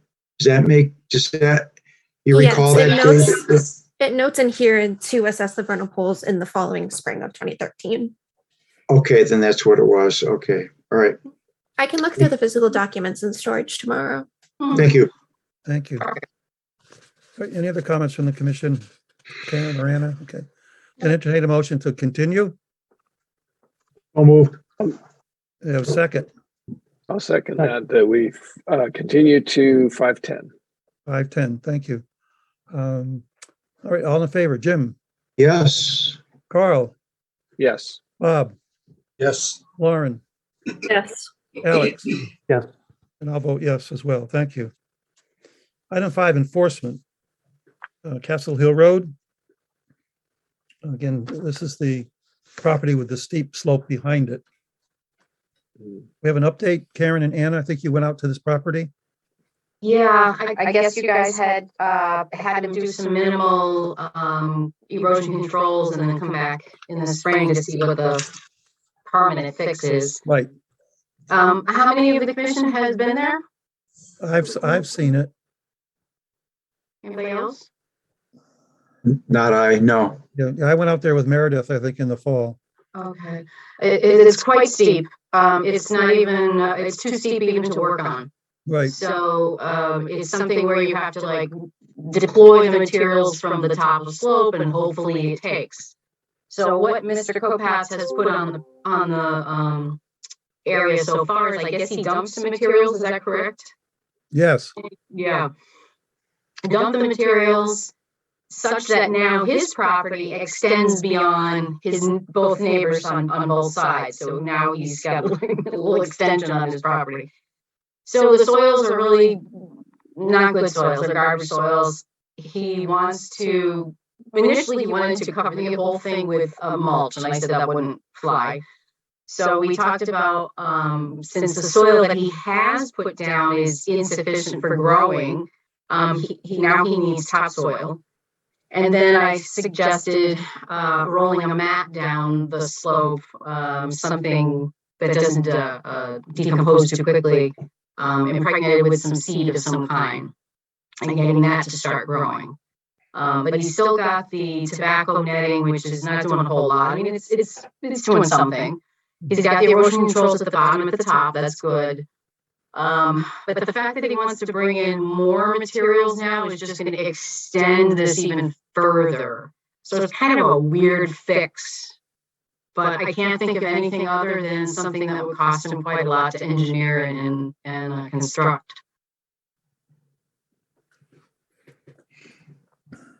So what he would like to do, sorry. All right. I mean, would matting help solve the problem, you think? I think it's the only thing, I couldn't think of anything else you could put on that. I know, I think the school that's on Russell Road that had the erosion right below the college, did they put matting on there? The commissioners who remember that project? They did, but I never saw it after it was done, but I know it was used to stabilize. Yes. Yeah, I saw it from the top last fall and it looked like it was holding. And there was vegetation coming up through them. So, you're right, Karen, probably that's the only way to really, control this problem. I suggested terracing, but that's got a cost that he didn't want to look at. He's looking for a quick fix. Right. mean, that's really steep for terracing, really. Really steep, yeah. So we have this under regular enforcement right now? Yes, So but not as a cease and desist or a replication or a restoration? No, I think it was just fill of the slope, right? Yeah, just kind of stabilize and stop type thing. Let me look at the file real quick here. you know, it was a cease and desist, and then Right. we had them put in the erosion controls at the bottom. Yeah, yeah. And then it got to be winter and he couldn't do anything about it then.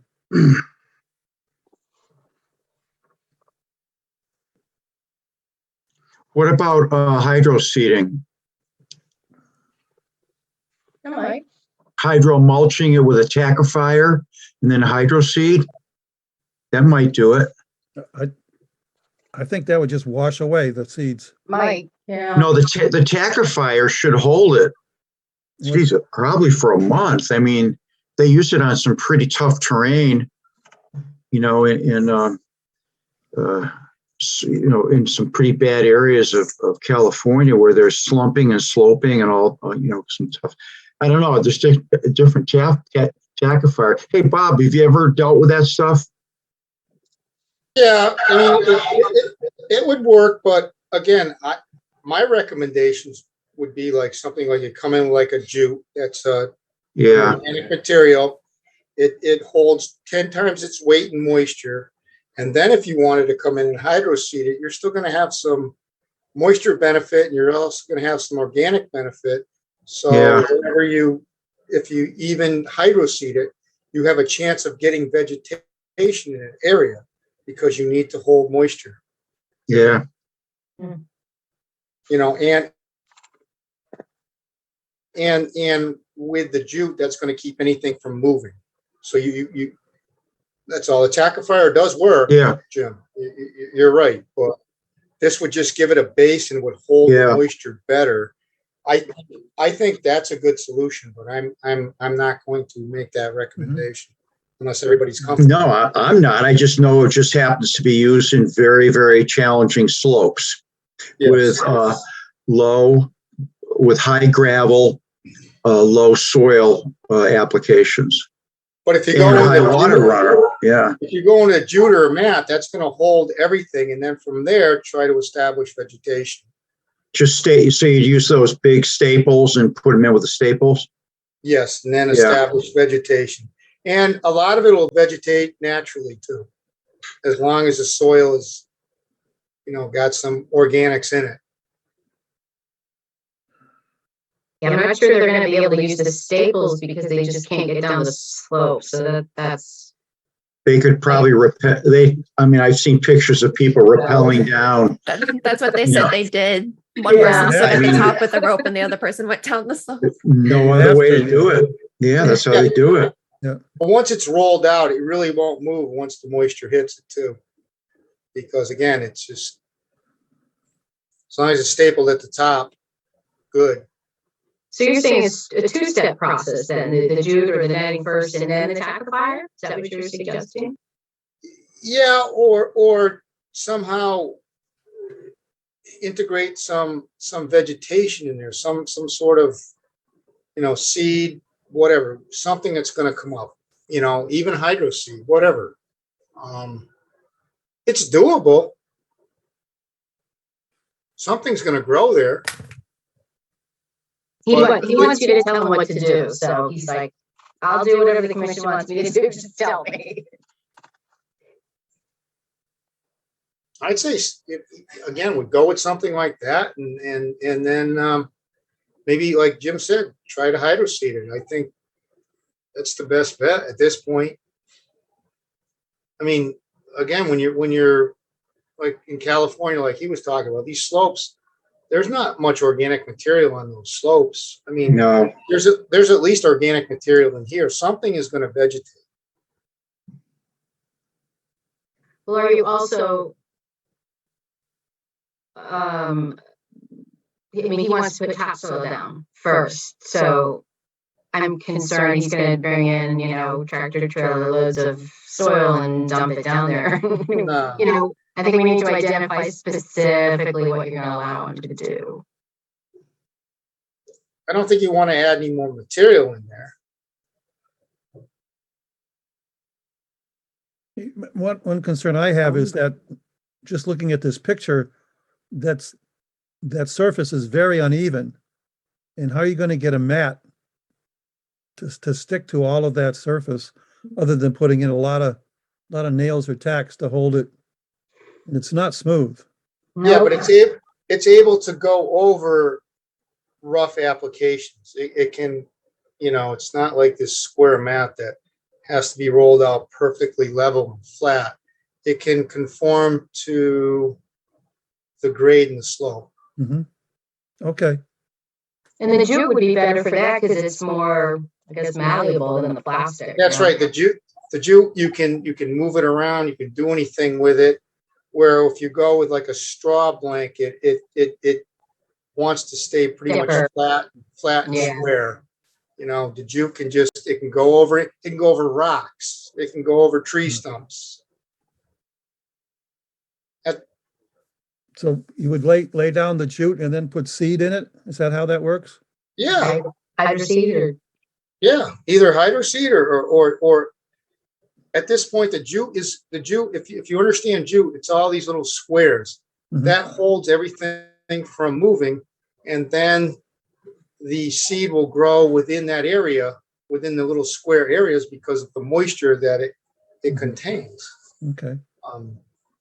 So I've used it and had good results on a lot of different applications. So would the commission like to make a recommendation to this homeowner of covering this with jute and then seeding afterwards? I'm just a little bit worried that we're getting into the sort of consultant role here. But I mean, I think these are all great ideas, but I do worry a little bit that we're solving everybody's problem here instead of just saying, I mean, my knee-jerk reaction is maybe what we ought to do is say you need to get a consultant to think about this kind of thing and present us with a plan. I don't know how anybody else feels about that. I understand what you're saying, Carl, and I think you're 100% right too. I mean, we're not consultants, right? That's correct. I'm okay. I understand Carl's concern.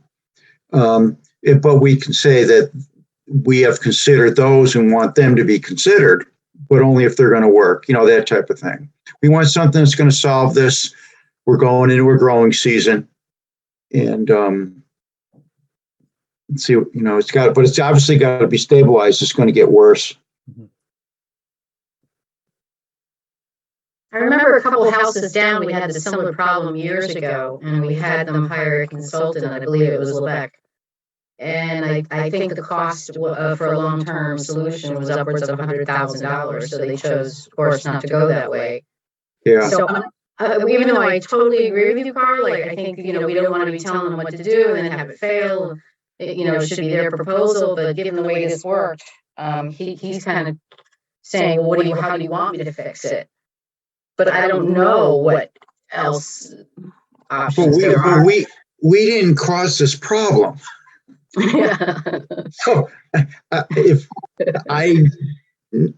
some respect, we didn't cause the problem. Yeah. Well, maybe we should start thinking about finding him on a daily basis if he doesn't come in with a workable plan in 2 weeks.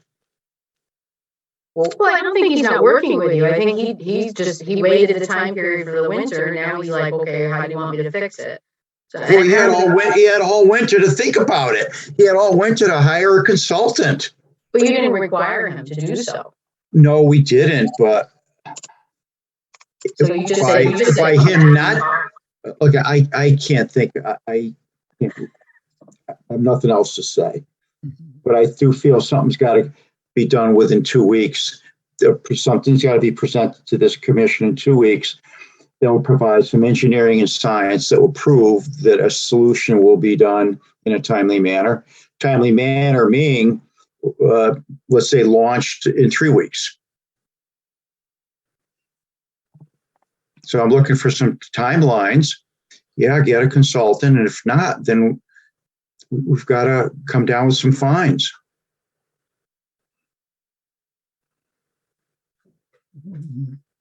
What's the opinions of other commissions about this? I mean, I don't mind telling him to get a consultant, but because we haven't told him that yet, I'm also not then ready to demand, very quick turnaround or fines. I mean, we had all winter to tell him that, and we didn't, unfortunately. We probably should have, but I think we were anticipating a simpler solution. I think he said he kind of wanted to work it out. I don't mind giving him the couple options we put out there, and the responsibility is still on him to make it work. So Yeah. he's got to pick one, and if it doesn't work, he's got to keep trying. Or he could hire a landscaper or a consultant to come in and do something they professionally think would work. That's up to him. How much does he want to try to implement something himself and risk that it doesn't work and have to keep trying again? Or, does he want to spend more up front and hire somebody to do it for him? I mean, that's his prerogative. So I don't mind outlining a couple solutions we think are practical and telling him it's up to him to decide and implement within X amount of time, and we'll be checking on it. I think that's a fair middle ground. That is, but I feel that there has to be the potential for a fine if the proper solution isn't implemented. Yeah, but he needs a chance to. He needs a growing. Yeah, understand. He needs a chance to try to do something on his own if he wishes. Okay, Yeah. And if what he does on his own doesn't work, well then we'll probably need to get an engineer in there to figure out, or he has to figure out what is going to work. That's not up to us, but he still needs to say, hey, I think I'd like to do this, and what do you think about it? Instead of us saying, here's what you have to do. Yeah, I sort of like Alex's suggestion, and I wonder if we can suggest that by next meeting he comes in with a plan, perhaps having consulted with somebody, and proposes a plan that then can be implemented, say within the week that follows that. And then we can, if things go south or don't seem to be moving, then we can worry about whether we need to think about fines or anything like that.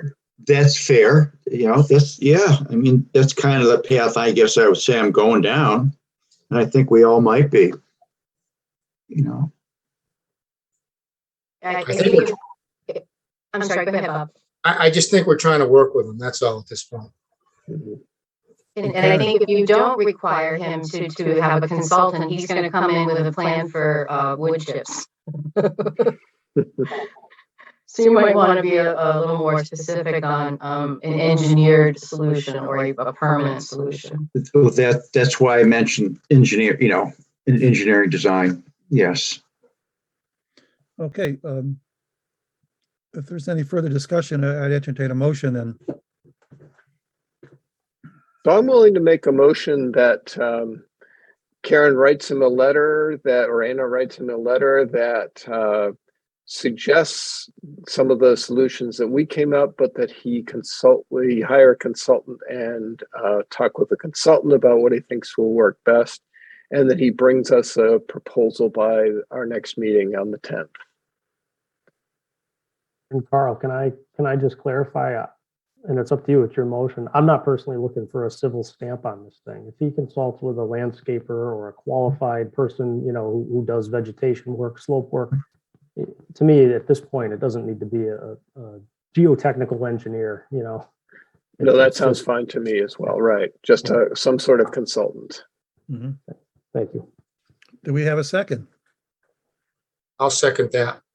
All right, thank you. Any further discussion? Seeing none, all in favor? Alex? Jim? Yep. Bob?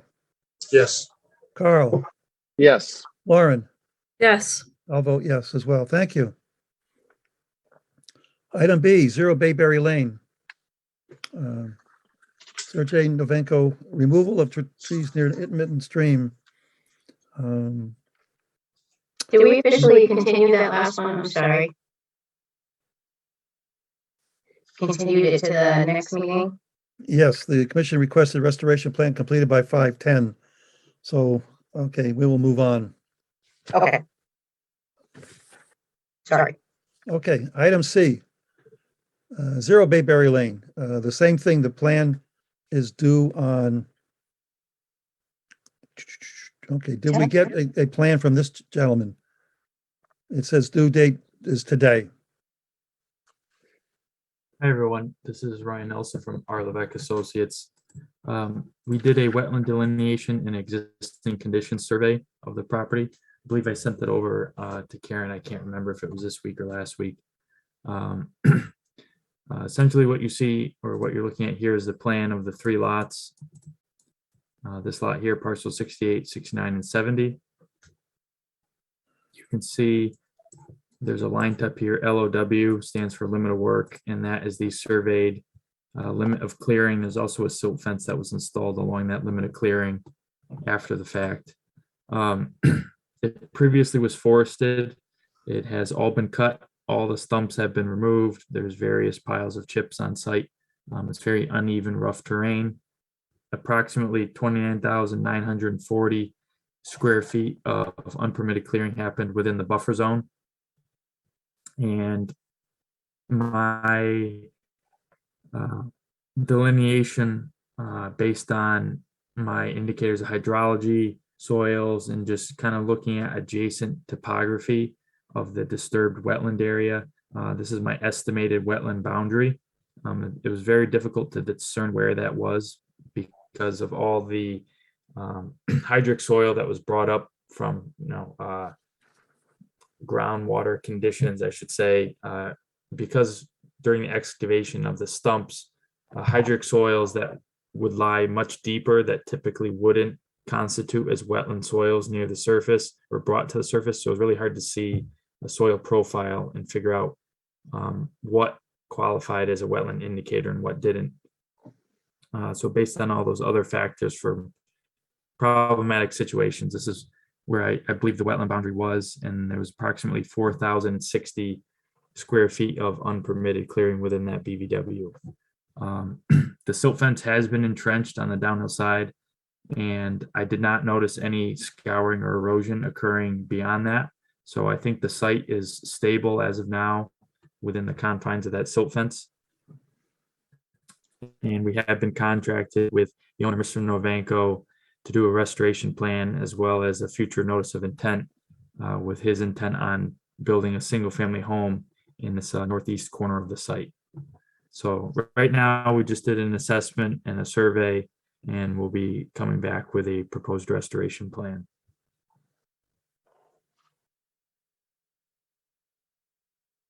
Sounds good.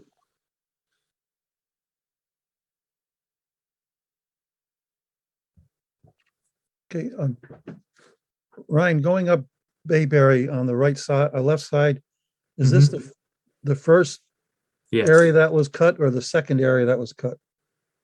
This is the first area that was cut. And first now that I'm area. looking at the plan, I just forgot to mention, there's also a former, it looked like to me, an old logging road that went up the hillside. And there's some channelization that has occurred within that logging road that would constitute a small intermittent stream. And it looks like that intermittent stream went through the project site. And it's very hard to discern where that small stream was prior to, but you are able to see the boundary of that stream on the aerial. You can kind of see this darker line, and it matches up with several different years of ortho aerial imagery. And the flags I put on the undisturbed match up with the aerial prior to the disturbance. So I think it's fair to say that intermittent stream did connect down to this wetland at one point. So we'll be looking on the restoration of that stream profile as well. Ryan, can you pull the picture up a little bit so we can see Bayberry Lane? I don't, one of the times I was out there, it looked like there was water moving through the site that was outside of what you designate as the wetland on the, to the right. I did see that up in here. Yes. It is tricky, like I said, because I don't, we don't know what kind of cut they did to grade. Are they now digging within groundwater elevations that normally wouldn't have been wetland? It's really hard to say with the level of disturbance. So like I said, I was going by reference areas and kind of adjacent topography of what was existing and what I could best determine my professional opinion.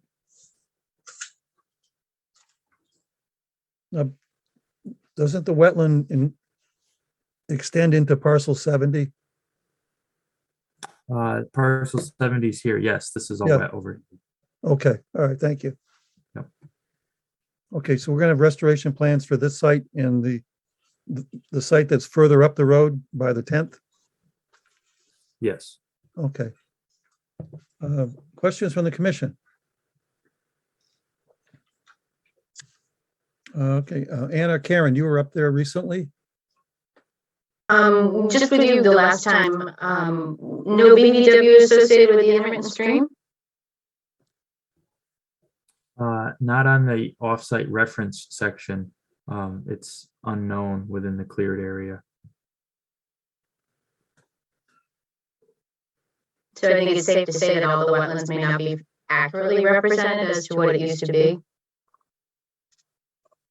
Yeah, I'm like I said, I can't guarantee 100% certainty what they used to be. We're looking at 3-4 foot craters and ruts from stumping. And it was based on soils and topography? Yes. Adjacent topography, obviously. Yes. Yep. Okay. Whew. Okay, it's going to be interesting to look at in the field. Right. Okay. Right, any other questions on this particular site? Okay. So, all right, so if we move on to C, again, farther up the road, there's supposed to be a delineation and a plan submitted by today. And then the restoration plan by the 10th. Has this one been delineated, Ryan? I did delineate it earlier this week. Our survey crew did an existing conditions this week. I did not have time to put together a plan for tonight's meeting, but we are working on it. Okay. This one did not have any actual wetland resource area disturbance.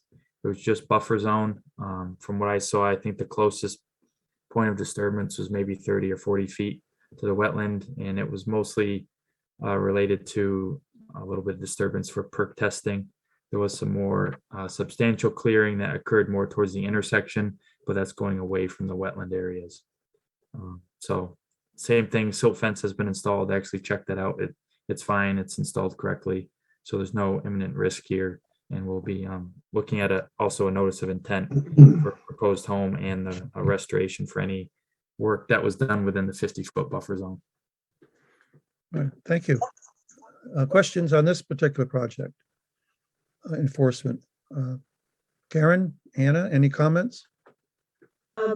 Just for the, if he's not going to be prepared or ready with a plan, then obviously the restoration piece for both of these really is not reasonable to have a restoration at the next meeting if we haven't looked at the delineation yet. So even though both of these require restoration plans by next meeting, we really want to look at the delineation first to know what restoration we're requiring. So, you don't want a restoration plan until you know where the delineation is. So I guess that's my point.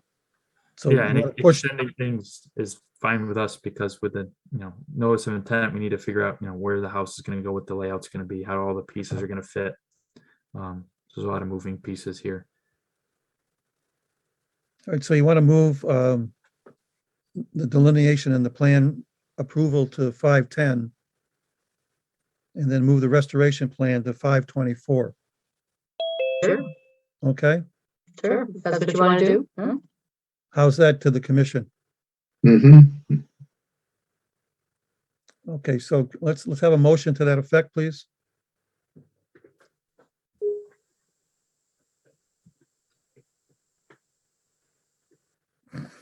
Someone? I'll go ahead and Anybody? I'll suggest that for both of these 0 Bayberry Lane properties, that we have a delineation submitted by the 510 meeting and a restoration plan by the 524 meeting. A correction, Carl. We already have the delineation for the first one.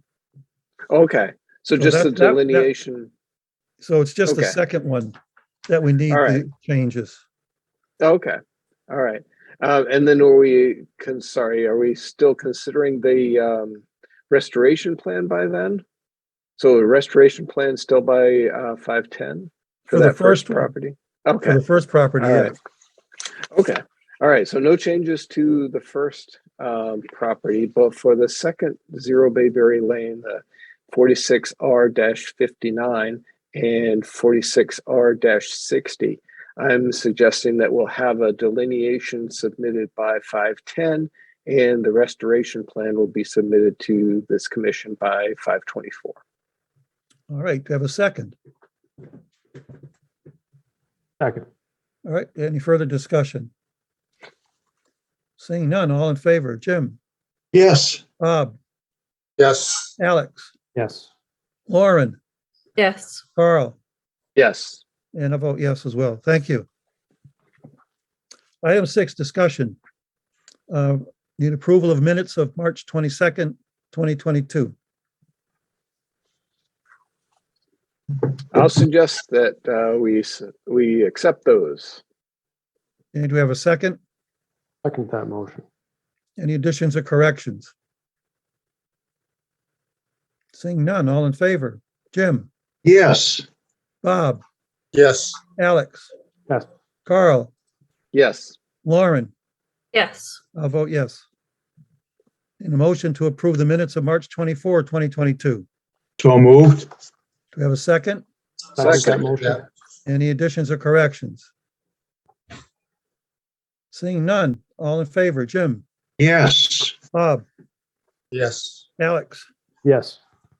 Carl, Yes. Lauren, Yes. I'll vote yes. And finally, need a motion to approve the minutes of April 12, 2024. 2022. I'll make that motion. All right, do you have a second? Second. Yes, second. Right, any additions or corrections? Seeing none, all in favor, Jim, Yep. Bob, Yes. Alex, Yes. Carl, Yes. Lauren, Yes. and I'll vote yes as well. Item 7, commission discussion, regulations and procedures. Anything important from Karen or Anna? Nothing I know of.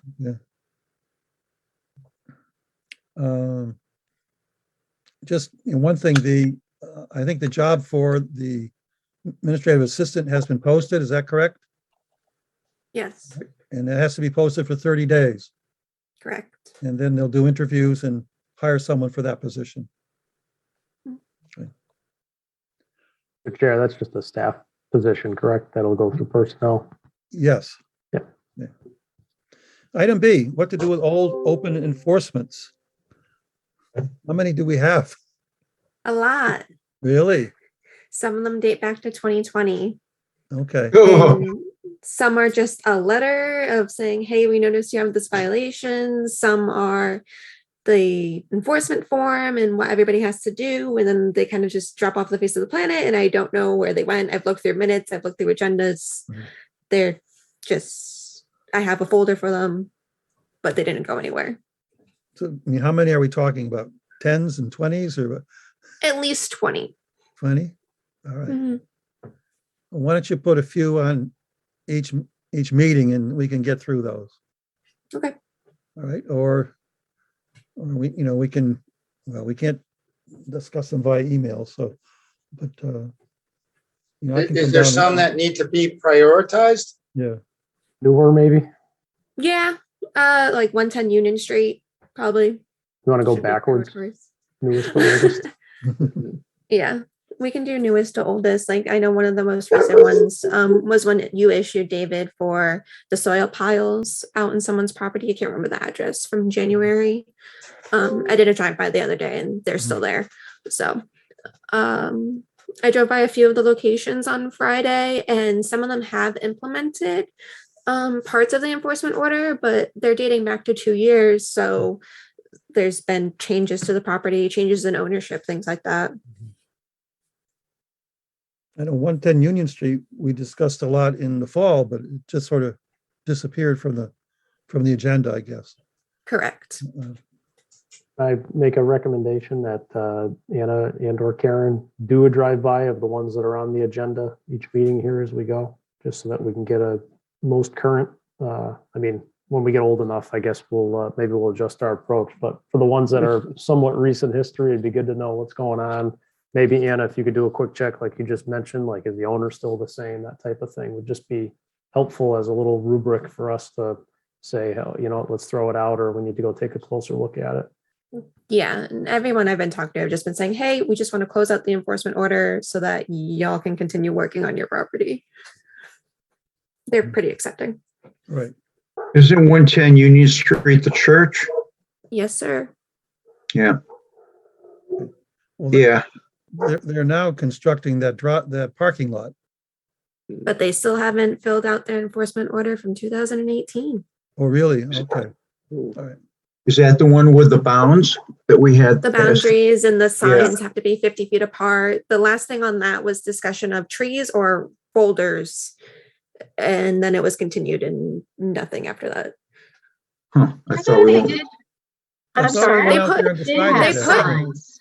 They have the signs, but they're not 50 feet apart from each other. There's like one on one far end of the property and one way on the opposite end. And then one on the back end. There's only 3.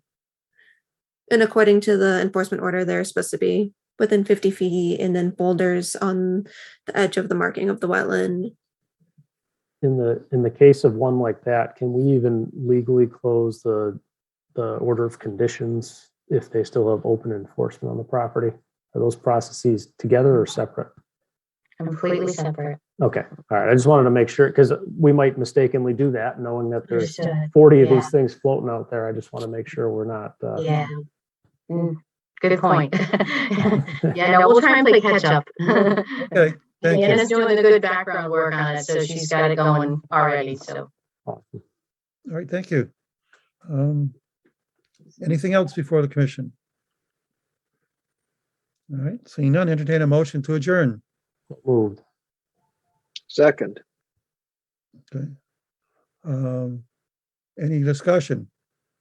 Oh, one thing, we do have a meeting, do we have our meeting scheduled for Friday at the East Mountain? Was that confirmed? Yes. Yes. It's at 2 p.m. Okay, cool. Yep. Awesome.